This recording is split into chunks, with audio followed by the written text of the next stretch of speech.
All right, we are now going to be joined by Stephen Dunbar Jr. Steve, how are you, man? I'm all right, man. I have better days, but I'm still alive, so I can't too much. Like, so Steve, is this one of the games where it's just like, shit, man, we're going to watch the tape once, we're going to burn it, it's on to the bye week, it's on to Saskatchewan type thing? I definitely wouldn't say that, man. We take a hard look at it, you know what I'm saying, what's going on, and figure out, really look at each other individually and look at ourselves as a team and kind of get things figured out. We definitely can't just slide past this one, like, and just chunk it up and say, on to the next week. We got to figure out what's going on and why we doing the things that we doing and getting the results that we getting, and just be honest with ourselves, honestly. So everybody got to be better, man. Everybody got to be better. Steve, I played defense. I was a D tackle in the league, and as so many people, I also co-host a morning radio station, morning radio program, I should say, on the radio station. And so many people, they're texting in talking about Trey and looking at Trey's development and where we're at with the quarterback. But for me, I'm looking at this defense, and I'm not looking to get you to single anybody out. No, that's not what this is. It's a team game. But I feel like the offense has really been holding up their end of the bargain thus far this season. I mean, you look at last week and the production that you guys had, man. You guys did your thing. This defense, I have no issue saying it. This defense has to be better. This defense is playing embarrassingly bad. Now, I'm not expecting you to go ahead and agree and jump on board. That's for me to say as a defensive player watching how this defense is putting out the effort they're putting. But when you look at the game yesterday, Stephen, and the 2-and-outs and the time of possession, have you ever been a part of a game where the time of possession has been so lopsided that nobody's helping anybody out? Yeah, in college when I played Navy, they ran the triple option. But that was definitely tough, man. Like I said before, like they didn't play their best game, and I think on offense, and special teams, we didn't play our best game. So usually, there's got to be some complementary football. If the defense not playing well, or they're trying to get it together, they're trying to figure out adjustments to get things done, and we're not moving the ball, or we're not flipping the field on special teams, and we're not making any big plays on special teams. Like, as a team, we got to figure out a way as a whole to help each part of the team. So, I mean, if defense, gave up something, we should have did something on offense. Special teams should have did something to help the situation. It's like nobody was really playing well enough to help the team win in general. I mean, the defense, obviously, you look at the possession, you look at some of those, bad second downs. I mean, of course, I know those guys feel that they got to play better, and I'm sure the coach know that they got to, make better calls and prepare guys better and put back guys in a better situation. But like I said before, like, we all got to do that. You know what I'm saying? Like, even on offense, it's like, shit, if we stay on the field, a couple of those drives, we put them in better positions to have a better to stop them. You know what I'm saying? We put them in bad situations sometimes. On special teams, we kind of put ourselves in a situation with a penalty and got backed up. And we didn't really get a chance to flip the field, so we put them in bad positions as well. So, like I said before, we can't just put everything on no one spot, one unit. The whole team, we just didn't play well enough. Stephen, BC, like, they seem to be running a lot of man. I talked to Trey after the game. He said they expected that. Like, you guys expected that. You planned for it. But, like, being in there, were their coverage sets a little bit more different than you were expecting? Like, was it anything you hadn't seen before? Or was it just like, nah, these guys were playing tight across the board? Honestly, man, like, they did exactly what we thought. We knew they had transitioned from playing a lot of zone to playing a lot of man. We knew what kind of team we were, especially, like, being able to run the ball the way we do.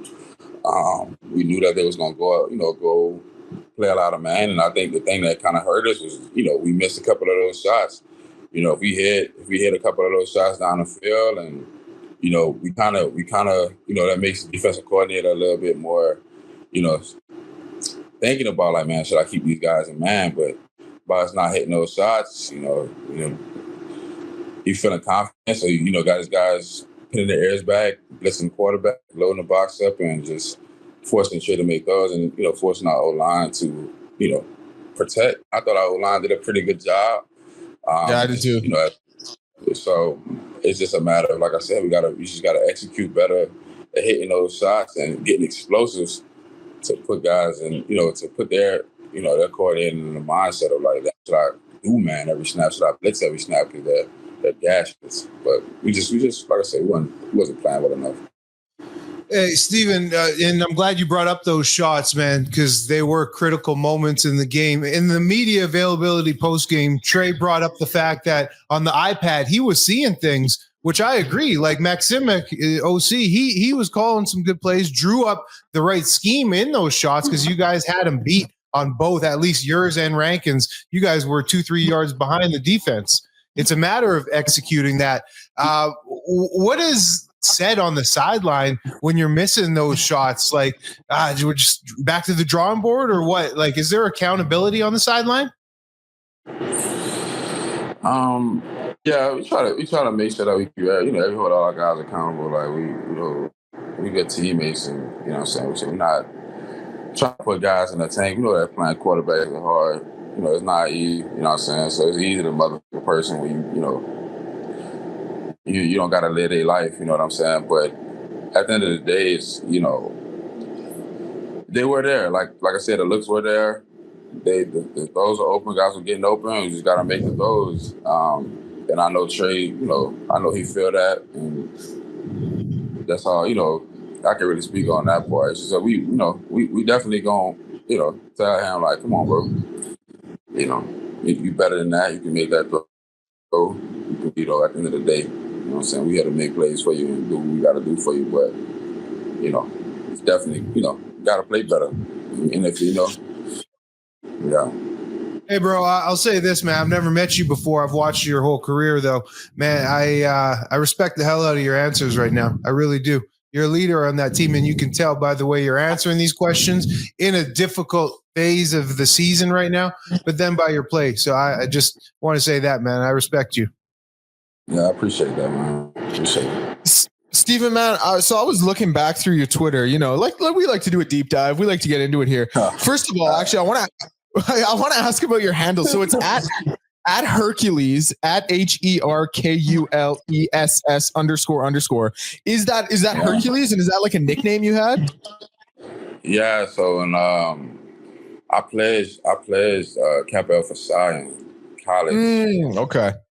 So my fraternity, like, we usually use K's instead of C's. So that was my line. That was my line name when I crossed in spring 16, and I just kind of used it since. I was looking back. So December 27th, 2023, you tweeted, "Still run that Marvin's room back from time to time. I'm not gonna lie." When was the last time you threw on a little Marvin's room and got in the fields? Was it after this one? Were you on the ride home? Little Marvin's room comes on, comes to the Rose, which is my old phone. Yeah. I mean, bro, honestly, bro, I listen to Drake a lot, bro. Like, I probably dropped it's probably been a minute since I dropped the Marvin's room, but that new him Party Next Door, I'm listening to Marvin. Marvin's room is a tough one. Like, you got to really be in your feels for that one. Like, something's got to really be going wrong in your life for you to throw Marvin's room on. You know what I'm saying? Like, so you're definitely right. Definitely right. The one other one you had that I really liked, I can't find it right now, but it was along the lines of, it was whoever created the air fryer was really in their bag. So so big air fryer guy. Like, what's our favorite thing to throw in the air fryer? Are we doing wings? Are we doing steaks? Like, what are we doing in the air fryer? I don't know if there's nothing I don't throw in the air fryer. I'm with that. I feel that, man. Yeah. Everything in the air fryer. If it's possible for it to go in the air fryer, I'm putting it in the air fryer. Low key, I ain't gonna lie, I've been on the chicken lately. So I've been doing like, I had to get like chicken quarters and I cut them in half and do like chicken, wings. I put the potatoes, sweet potatoes, go crazy in the air fryer. You can just throw a little, so it's simple. But, man, I use mine almost every day. I'm telling you, I got an air fryer for Christmas. Haven't used my oven since. Have not used my oven since. Not one time. Yeah. Bro, even just chicken wings, just raw chicken wings, throw them in, man. And just let them. You can get them golden crispy, better than restaurants, bro. Oh, dude, you can do anything in an air fryer. Steven will tell you that you can do anything in an air fryer. He knows. I can tell you, man. Whoever got you that air fryer is a real one. It was my mom, so of course, right? Like it's because I would, you know what it was? I would go over to her house like every Sunday for dinner, and she would always have the air fryer, and I'd be like this shit pretty tight. If you ever like looking for gift ideas, then Christmas rolls around, and mom's always come through, right? So mom got me the air fryer, and the rest is history, you know. Yeah, mom. Shout out, moms. She listens. Shout out, moms for it. What you got cooking for the bye week here, Steven? Honestly, man, I might try to get out to the mountains. I'll check out the mountains I haven't been. So we only got a few days off, so I'm gonna stick around and honestly just, get a couple workouts in, kind of let my mind relax, go to the mountains and just chill, man. Try to get my mind right, think about what I need to do with our team out, man. That's it. Do you remember your first time getting out to the mountains? Because like obviously from Louisiana, play your college ball in Houston, and then CFL ball here in Edmonton and Hamilton. But like, do you remember getting to Edmonton and someone saying, go check out Banff or go check out Jasper, something like that, and getting down there and just being like, holy shit, like this is crazy. Bro, I know you're probably gonna kick me in the face with it, but I have never been yet, bro. Like no, this is gonna be the first time. It's gonna be my first time, and I've been putting it off, and I'm like, I gotta go. Everybody's showing me pictures and like showing me all this cool stuff. I'm like, dang, there's no way that I can live out here and not go see that. Oh, 100%. Like some of the most beautiful land is speaking open of that. Open up your photo storage space. That's all. Yeah, no doubt. You'll be taking pictures. Is there something like unique to whether it be Louisiana or Texas that you really miss here in Canada, or like Edmonton specifically, maybe even? Probably the food. And, of course. Probably the food would be like they don't get me wrong though, like Edmonton got pretty good food. It's just like it's different, it's a different style of food like down south, and it's like I can't just go to my mom and like get like one of those good comfort meals after like a long stint. I can't do that. But I would probably say that. It's just like that's it, probably. Is there a good Southern place here in Edmonton that you found, like something like it's obviously never going to be real Southern, but is there something that at least kind of fits the bill a little bit? Honestly, bro, I have not ate. I haven't eaten anything like down south I can think of. I mean, I've had this one little Mexican spot, but it's not too crazy good. I can't think of the name of it right now. It's like a little Mexican restaurant. They got pretty good margaritas over there. But honestly, bro, I haven't made my way out of Cactus yet. I'm still hitting Cactus crazy. I still hit Cactus all the time too. So, yeah. That's funny. Some things, man, don't change in the locker room. Yeah, man, Cactus is out. Steven, I got one more. I got one more for you. I hate to go from talking about one loss to another, but you're obviously proud Cougar alum. They're in the national championship this year. I mean, Emmanuel Sharp, that turnover at half court. Like, what? Take me through what was going through your mind watching that one this past April. That hurt. That hurt me. I mean, I know Coach Sampson, and I know the kind of program that he put together and the type of guys that he has on his team. So I know that guy. You're thinking about that. To be honest, I wish he would have just got. I was like, man, I wish he would have just got a shot up. Yeah, like that was my thing. Like I didn't like. He had the space. That's what I'm saying. Like I wish he would have just got a shot up at the. Like if he would have just got a shot up, I wouldn't have felt as bad. It's just the fact that he didn't get the shot up and he got the. I think it was traveling over, and then I'm like, dude, like just shoot it, like. But honestly, I'm proud of him, to be honest. Like I was like, shit, from what it was when I got there and watch how they took that program and like turned it to, you know what I mean, to what it is now. And they got guys in the league, they got guys doing all this, He put UVH on the map. Now they, a new conference and stuff. So, but yeah, he hurt me with that one. I was like, bro, if you could just get a shot up, bro.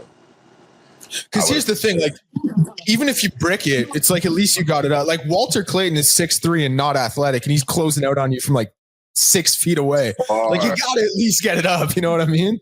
Get it up. That's all I was saying, man. Just shoot it. What you pump it? Yeah. You guys did beat Duke though, so you'll always have that. Like that one's got to feel pretty good beating Duke. But yeah, it was fire, especially when they beat him with what all they had on their team. But I think they just at a point now where they're just like trying to get over that hump. They're over the whole we made a Final Four, Sweet 16. Yeah, no, now it's about winning. Mm-hmm. Yeah, it's kind of now it's like, all right, you see what y'all can do. Can y'all like finish? But I went to a game this year, and I ain't gonna lie, the new arena, like they show up and show out. They show up and show out for them. It's fire. So let me ask you this. I just want to bring it back to Edmonton just because you talk about you went to a game and my mind instantly goes to the atmosphere is probably so lit. Up here, when you're playing, and we know that with the fan base, it's a grind to get people out. You're playing in a damn near empty stadium. But when you're around town, out and about, people recognize you, people give you some love. What's that like out here? Yeah. Everybody showed pretty good love. Like Edmonton is one of those places where people just are, nice, and they always make sure you take care of it. I always tell you, even when we have bad games or whatever, like I can tell they're a little salty about it, but they still show us love and they still support us, and I really appreciate them for that because a lot of cities not like that. They they don't have open arms after years and years of this type of suffering, but. Edmonton fans and just Edmonton people in general, like everywhere I go, even if they don't know if I play for the Elks, they just do, they just always make sure you need anything or you're lost, to point you in the right direction. If you're into something, they'll let you know. Like I met a guy in a coffee shop. I'm a big coffee guy. I met a guy in a coffee shop. I tell him that I was thinking about, I had a clothing brand I was trying to get together. He sent me 5 different vendors that he know. Nice. Just people in Edmonton just always looking to help people out and put people in the best position. And if they know somebody, they'll, take his number, do this and this and that. So, just in general, bro, I love family. It's true, man. For real, and that reason is why, so many guys retire here in Edmonton. If you look at the lists of former players, man, that have made Edmonton home, just for that example, opportunity. There's some good opportunities after football, and guys see that and capitalize, man. Facts. Yeah, that's true. It's true. 100%, man. Stephen, man, this has been awesome. We really, really appreciate it. Enjoy the bye week. We look forward to seeing you against Saskatchewan, and really appreciate the time, man. Thank you. Yeah, bro. I appreciate y'all having me, man.